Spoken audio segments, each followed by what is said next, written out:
Setup कर लिया सारा और इसको ऑन करने जा रहा हूँ। तो ये जैसे लाइट ऑन होती है तो वाईफाई के सिग्नल देने शुरू हो जाएंगे। तो सबसे पहले इसको जो है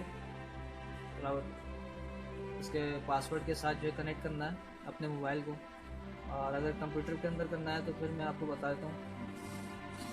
इसके पीछे जो है ये देखें, ये 4 स्लॉट दी हुई है। एक जो है इसका जो है मैं आपको दिखा देता हूँ अच्छे तरीके से। ये येलो कलर की जो पिन लगेगी यहाँ पे,